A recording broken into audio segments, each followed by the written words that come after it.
मैं गुजारिश करूंगा आमिर से और सिस्टर नेहा से कि वो यहाँ सामने स्टेज पर आ जाए। जो बच्चा भी थर्ड ईयर में है इंजीनियरिंग में, वो प्रीवियस अगर वो स्कॉलरशिप नहीं लिया है तो कैन ही अप्लाई? देखिए, स्कॉलरशिप अप्लाई करने का कोई ईयर नहीं होता है। आप कौन से भी ईयर में है, फर्स्ट ईयर में है कि फाइनल ईयर में, सब स्टूडेंट अप्लाई कर सकते हैं।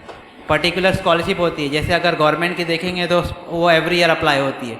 बट CSR में क्या होता है कंपनीज़ की, उसके अंदर मेंशन होता है कि आप फर्स्ट ईयर में है तो ही अप्लाई कर सकते हैं, लास्ट ईयर में है तो ही अप्लाई कर सकते हैं। जैसे एक नरोत्तम शिक्षा फाउंडेशन है, तो उसका कंडीशन ये है कि बच्चा फाइनल ईयर में होना चाहिए मुंबई के 15 सिलेक्टेड कॉलेजेस में, तो ही अप्लाई कर सकते हैं। तो गवर्नमेंट में कोई ऐसा कंसिडरेशन नहीं है, CSR में होता है कि फर्स्ट ईयर में होना चाहिए, फाइनल ईयर में। प्रीवियस नहीं लिया तो भी चलेगा, जहाँ से जो जब आप जागे हो वो टाइम आप अप्लाई कर सकते हो। जैसे हमने यहाँ पर बहुत सारी स्कॉलरशिप देखी, तो आप स्कॉलरशिप्स को अप्लाई करना है तो कोई भी एक गवर्नमेंट स्कीम के अंदर हम अप्लाई कर सकते हैं। जैसे आप अगर नेशनल स्कॉलरशिप पोर्टल पर सेंट्रल गवर्नमेंट के लिए अप्लाई कर रहे हैं तो महा DBT पर अप्लाई नहीं कर सकते हैं। तो आपको कोई भी एक गवर्नमेंट स्कीम चूज़ करना पड़ेगा, आइदर सेंट्रल गवर्नमेंट या स्टेट गवर्नमेंट। और CSR का ऐसा कुछ कंसिडरेशन नहीं है, आप बडी फर्स्ट स्टडी पे भी अप्लाई कर सकते हैं, महा DBT पे साथ में, और विद्यासारथी पे अप्लाई कर सकते हैं, या फिर और दूसरी स्कॉलरशिप आती है उसके अंदर भी आप अप्लाई कर सकते हो। लेकिन गवर्नमेंट स्कीम में अप्लाई करना है तो कोई भी एक ही पोर्टल पर अप्लाई करना, वरना आपका फॉर्म ब्लैकलिस्ट किया जाता है कॉलेज की तरफ से, अगर आपने 2 स्कॉलरशिप के लिए अलग अलग पोर्टल पर अप्लाई किया है तो। हेलो, जैसे आपने बोला कि some scholarships date is closing on 30 June, मतलब किसी किसी की डेट बहुत जल्दी क्लोज हो रही है, तो लाइक किसी का एडमिशन अभी तक हुआ नहीं है कॉलेज में, तो कॉलेज में फॉर्म में जो इन्फॉर्मेशन लगती है कॉलेज डिटेल्स, तो वो कैसे फिल करेंगे? Like if I am seeking admission in BHMS और कुछ स्कॉलरशिप डेट्स जल्दी क्लोज हो रही है और अभी तक मेरा एडमिशन हुआ नहीं है, तो मैं कॉलेज डिटेल्स कैसे फिल करूँगी? वो जैसे जो स्कॉलरशिप होती है जिसकी डेट क्लोज होती है, तो उसके अंदर कॉलेज डालना कंपलसरी नहीं होता है। आपको वहाँ पर दिया जाता है कि आप बाद में कॉलेज डाल सकते हो। जो सिलेक्शन प्रोसेस होता है वो एकेडमिक रिकॉर्ड कर होता है क्लास 10 और क्लास 12 के और फैमिली इनकम के बेसिस के ऊपर। तो आपको खाली ये 3 चीज़ डालनी होती है। कॉलेज नहीं अभी सिलेक्शन हुआ है तो वो आप बाद में डाल सकते हो। All right. और ऐसा नहीं है कि अभी सब स्कॉलरशिप अभी के अभी क्लोज हो जाएगी, और बहुत सारी स्कॉलरशिप जो है एवरी मंथ आते ही रहती है। जैसे हमने अभी विद्यासारथी पर भी देखा था कि 10 जुलाई लास्ट डेट थी, किसी की जो है नेक्स्ट ईयर वापस से कोई नई स्कॉलरशिप आएगी, तो वैसा कोई कंटिन्यूस प्रोसेस पूरे साल चलते रहता है। Okay, thank you. एक स्कीम अगर गवर्नमेंट नहीं सर, दोनों के लिए अप्लाई नहीं कर सकते। अगर आप NSP पर मेरिट कम मीन्स में अप्लाई कर रहे हैं तो स्टेट गवर्नमेंट के मेरिट कम मीन्स में अप्लाई नहीं कर सकते। कोई भी एक पोर्टल आपको चूज़ करके गवर्नमेंट स्कॉलरशिप के लिए अप्लाई करना होगा, बिकॉज कॉलेज अलाउ नहीं करेगा आपको दोनों पोर्टल के ऊपर अप्लाई करने के लिए। डॉक्यूमेंट्स बनाने में क्या प्रॉब्लम आती है, क्या चैलेंजेस आते हैं, ये बताना बोला गया है मुझे। तो सबसे पहले तो ये होता है कि हम घर से निकलते ही नहीं है डॉक्यूमेंट्स बनाने के लिए। हमें लगता है कि हमें मराठी नहीं आती, तहसीलदार ऑफिस में हमें भगा दिया जाएगा, हमारी कोई सुनेगा नहीं। सबसे पहला तो यही है कि हमें मराठी नहीं आती, हम यही सोच के रह जाते कि हम वहाँ पर जाके बोलेंगे क्या। तो ऐसा नहीं है। आपको अगर मराठी नहीं भी आती तो आप हिंदी में बात करोगे चलेगा, बिकॉज आप इंडिया में रहते हो, राइट। महाराष्ट्र है ठीक है, लेकिन हिंदी भी चलती है यहाँ पर। तो ये सोच के निकलते ही नहीं है कि मराठी नहीं आती। तो ये अपने दिमाग से निकालिए और आप जाके वहाँ पर हिंदी में भी बात कर सकते हो। सेकेंड, आप जब तहसीलदार ऑफिस पहुँचते हो तो वहाँ पर आपको समझ में नहीं आता। जब आप तहसीलदार ऑफिस पहुँचते हो तो वहाँ के कुछ एजेंट्स जिनके अंदर अच्छी कॉन्टैक्ट्स होते हैं, तो वो पहले ही आपको गेट पे पकड़ लेते कि हमसे बनाओ, हमारा इतना पैसा लेके हम बना के देंगे, इतने दिन में बना के देंगे। वो 5000 तक चार्ज करते हैं एक इनकम सर्टिफिकेट बनाने। सो उनको आपको कैटर करके आगे जाना है तहसीलदार ऑफिस की मेन ऑफिस, जहाँ से फॉर्म कलेक्ट करते हैं, उनके पास आपको नहीं जाना है। तो ये सेकंड प्रॉब्लम है कि गेट पे आप पकड़ लेते हैं वो लोग, तो उनसे हट के आपको अंदर जाना है। थर्ड, फॉर्म ले चुके आपने, आपको डॉक्यूमेंट सबमिट करना है जब तलाटी के पास जाना है, तलाटी पंचनामे के लिए। तो वहाँ पर जब तलाटी क्वेश्चन करता है तो आपको बोलने आना चाहिए कि आपको क्यों चाहिए, आपका रीज़न क्या है कि आपकी इनकम इतनी है। तो वो सारी चीज़ें आपको पता होनी चाहिए कि आप ये सारी चीज़ें, तलाटी भी पूछता है कि आपको क्यों चाहिए, आपकी इनकम इतनी क्यों। अगर आप 8000 डाल रहे हो, मान लो 1 लाख से कम किसी की इनकम है, अगर 8000 पर मंथ के हिसाब से डाल रहे हो, तो वो पूछेगा, क्वेश्चन करेगा कि इतनी इनकम ही क्यों है, कैसे मुंबई रीजन में इतनी इनकम, 1 लाख से कम का इनकम सर्टिफिकेट पहले तो बनता नहीं है। तो यही रीजन है कि तलाटी पूछता है कि इतनी इनकम कैसे।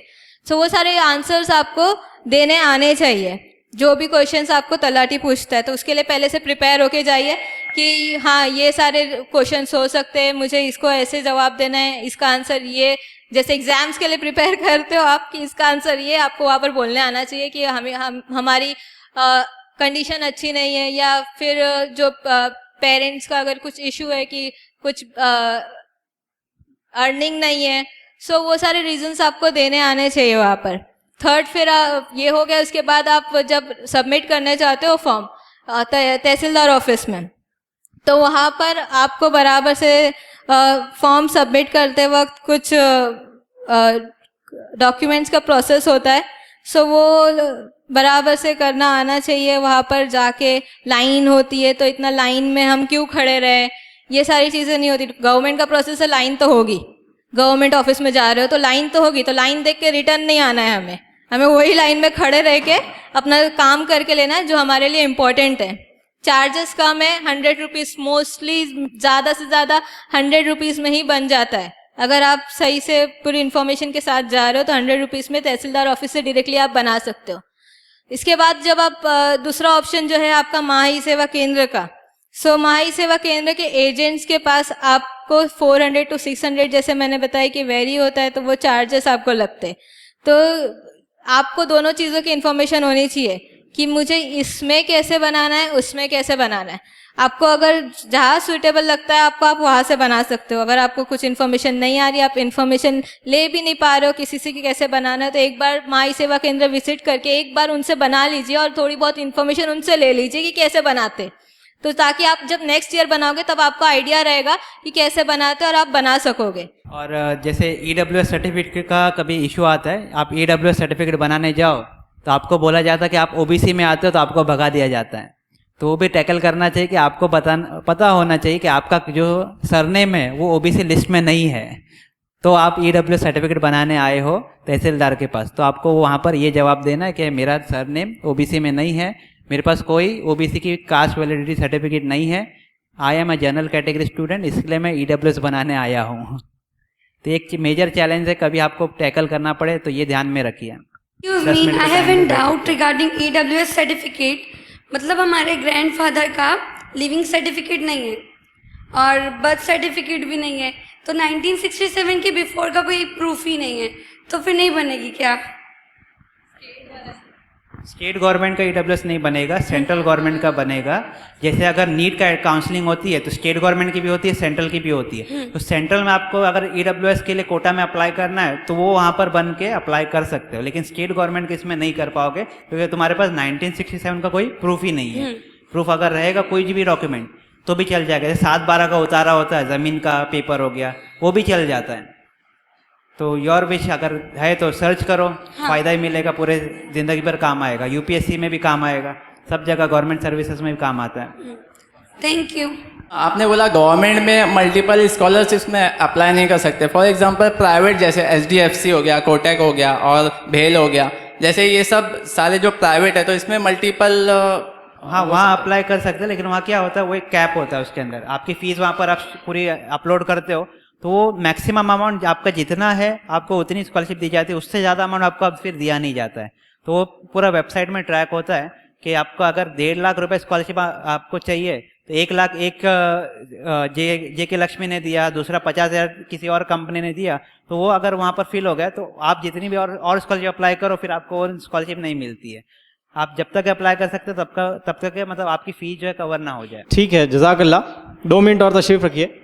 तो मैं ये कह रहा था कि हमारे मेहमान हमारी एक आवाज़ पर आप लोगों की रहनुमाई, हमारी रहनुमाई करने के लिए यहाँ पर आए हैं।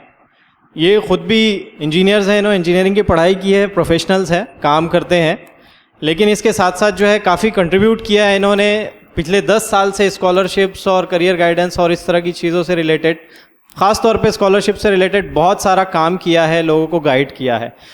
तो अपनी एजुकेशनल लाइफ से प्रोफेशनल लाइफ में आने के बावजूद भी समाज में ख़ास तौर पे जो हमारी कौम के लोग हैं और उसके अलावा दूसरे भी लोग हैं, कैसे उनकी कुछ ना कुछ खिदमत की जाए, उनके लिए नफ़ा बख्श रहा जाए, उस समाज के लिए रेलेवेंट रहा जाए, इसकी एक बहुत हसीन एग्जाम्पल भी है ये यहाँ पर। तो मैं इनका बहुत शुक्रिया करता हूँ और हम यहाँ पर जो है इनको फेलिसिटेट करेंगे। मैं डॉक्टर निसार मुकरी साहब से दरख्वास्त करूँगा कि वो आए और सबसे पहले आमिर भाई को फेलिसिटेट करें। आमिर भाई ख़ास तौर पर इस प्रोग्राम के लिए गुजरात से यहाँ पर आए हैं।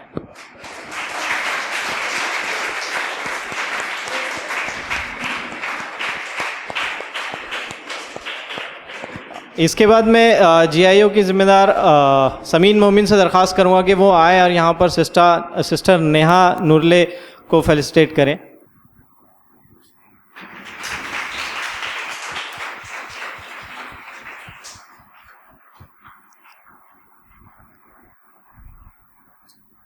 हम शुक्रिया के साथ इस प्रोग्राम का इख्तिताम करना चाहते हैं। मैं डॉक्टर निसार मुकरी साहब से दरख्वास्त करूँगा कि मुख्तसर तौर पर रस्म शुक्रिया अदा करें और उसके बाद इस प्रोग्राम का इख्तिताम होगा। अस्सलाम वालेकुम वरहमतुल्लाहि वबरकातुहू।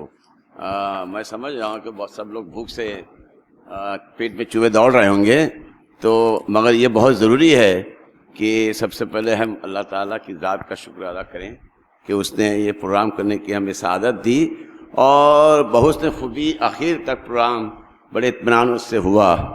उसके बाद मैं जो आज के जो कहना चाहिए, जो की पर्सन जो हैं, जो हमारे मेहमान जिन्होंने वो किया, खिताब किया आप लोगों से, अपना कीमती वक्त निकाला, आमिर ने, नेहा ने, दो मेहमान हमारे वो मिशल सर और दूसरे मुसब, उनका भी मैं शुक्रिया अदा करूँगा कि उन्होंने अपना कीमती वक्त निकाल करके हमें उनकी जो बातें उनसे हमारे नवाजा और मुझे उम्मीद है बच्चों ने काफ़ी उससे फ़ायदा उठाया होगा इंशाअल्लाह।